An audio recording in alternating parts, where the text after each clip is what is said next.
Bismillahirrahmanirrahim. Assalamualaikum warahmatullahi wabarakatuh.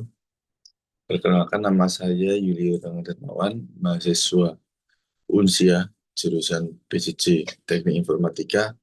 Di sini saya akan mempresentasikan tentang rangkuman ringkasan atau apa yang saya pelajari dari mata kuliah Data Science selama pertemuan 9 sampai dengan pertemuan 15. Dalam PPT ini sudah saya ringkas menjadi poin-poin yang selanjutnya akan saya jelaskan dengan sepengetahuan saya.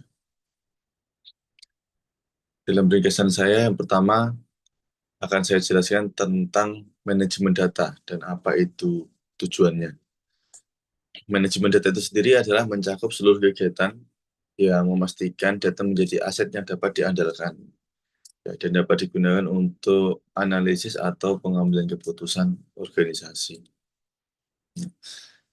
Secara ringkas ya, dimulai dari perencanaan tentang jenis data yang akan dikumpulkan, terus bagaimana data itu akan diatur hingga audit, pengelolaan siklus hidup, eh, dan dengan fokus pada keamanan dan kualitas data yang tinggi. Selanjutnya, masalah umum yang sering dihadapi dalam manajemen data yaitu adalah data ini tidak terstandar dan tidak tersebar. Kemudian banyak data yang terduplikat dan redundan. Kemudian kurangnya metadata dan dokumentasi. Nah, setelah penjelasan ini, kurangnya metadata dan dokumentasi ini menyulitkan apabila memang pergerakan organisasi sangat sering ya, sangat luas. Jadi skalabilitas menjadi berkurang. Kemudian dalam prakteknya, manajemen data itu terbagi menjadi beberapa area penting ya, data governance, arsitektur, data modeling, data integration, data quality management, dan data security dan privasi. Nah, ini yang menjadi solusi dari adanya masalah-masalah umum yang terjadi dalam manajemen data.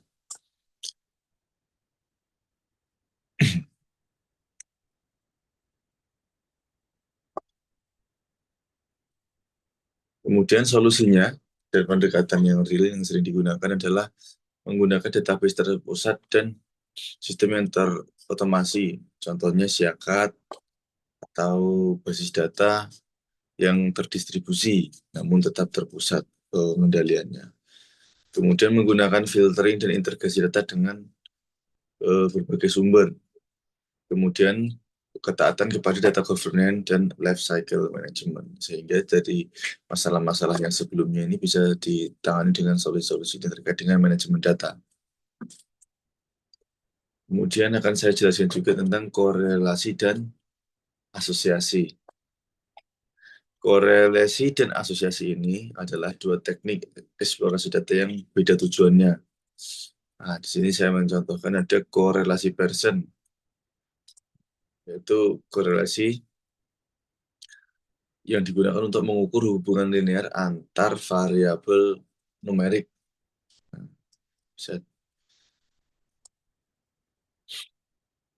Nah, variabel numerik ini diukur apakah mereka bergerak bersama-sama dan seberapa kuat eh, arahnya.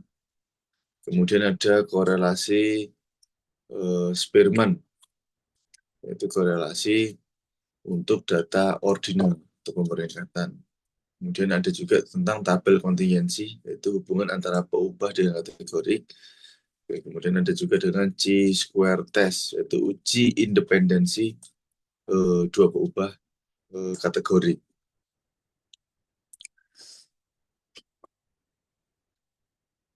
Ini adalah grafik dari contoh visualisasi korelasi. Selanjutnya, saya akan menjelaskan tentang analisis regresi.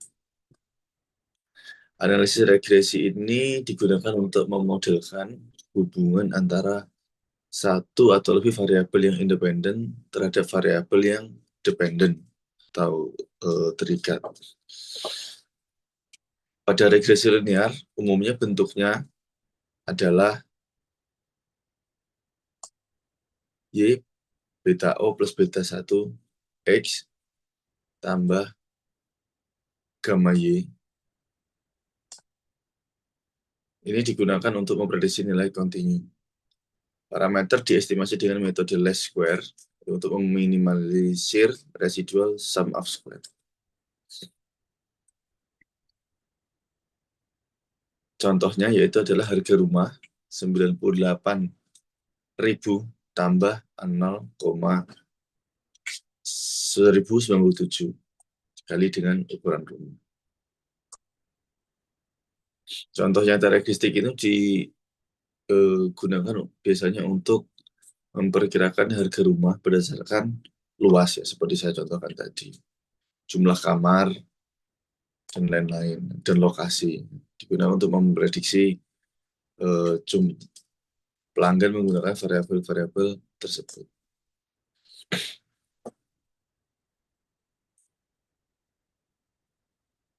Tool yang digunakan dalam analisis regresi ini bisa menggunakan Python, R, WK, atau MOA.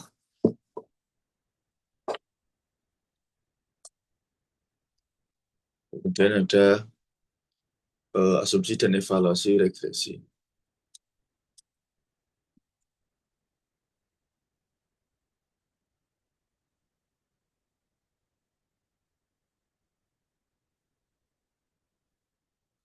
Kita lanjut ke dalam klasifikasi. Klasifikasi ini adalah pendekatan supervised learning untuk memprediksi label kelas dari data berlabel. Algoritmanya biasanya menggunakan decision tree, naive Bayes, support vector machine, dan random forest. Dia bekerja dengan membagi data berdasarkan atribut-atribut yang paling informatif hingga mencapai ke cabang kelas. Random forest meningkatkan stabilitas dan akurasi dengan membangun banyak tree dan menggabungkan hasilnya. Contoh nyatanya yaitu dengan deteksi spam email dengan naive Bayes. Kemudian credit scoring itu menggunakan random forest atau logistic regression. Kemudian diagnosa penyakit itu berdasarkan decision tree.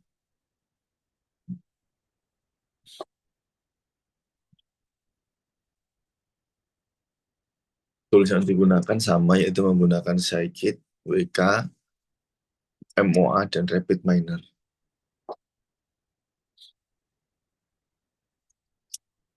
Ini metode-metode yang saya jelaskan tadi.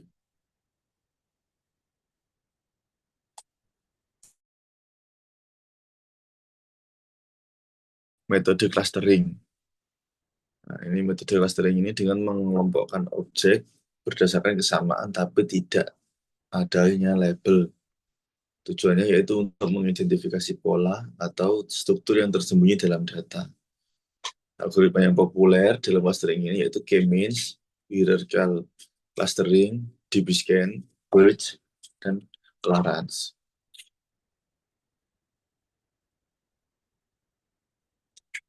Contoh nyatanya yaitu untuk segmentasi pelanggan dan pengelompokan dokumen.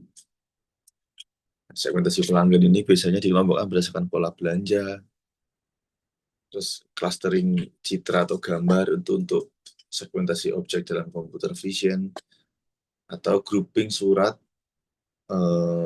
atau dokumen ini berdasarkan ekspresi-ekspresi tertentu.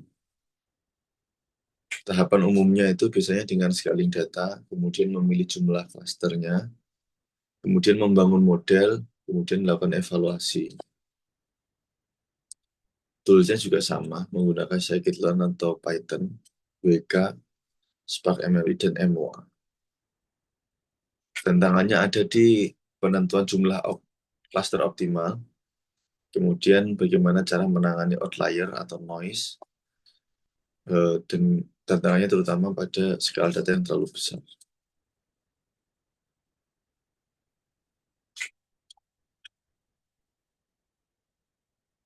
Yang terakhir, saya ingin tentang big data. Ini secara definisi merujuk pada penggunaan dataset dengan ukuran yang sangat besar, dengan struktur yang kompleks, dan dengan karakteristik volume yang tinggi.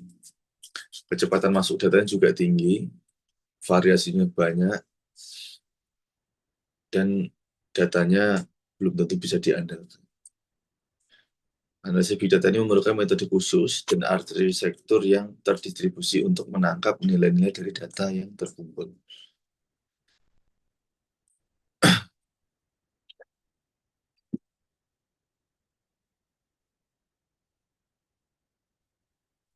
Contoh penggunaan big data ini biasanya digunakan oleh e-commerce, menggunakan streaming analytic real time untuk rekomendasi produk berdasarkan data-data yang telah terkumpul selama siklus hidup dari platform.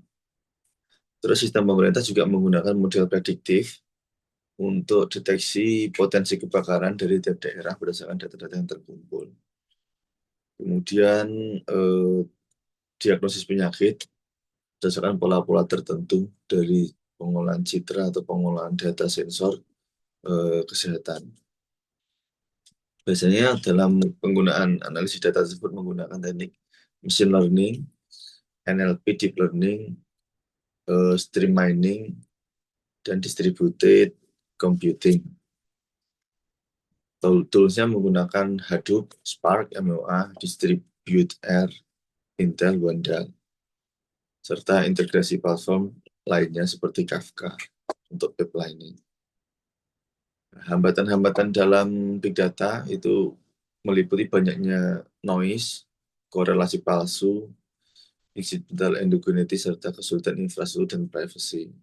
Kemudian banyaknya outlier-outlier yang perlu dibersihkan lebih dahulu untuk mengingat data yang sangat besar, tentu ini sangat menyulitkan.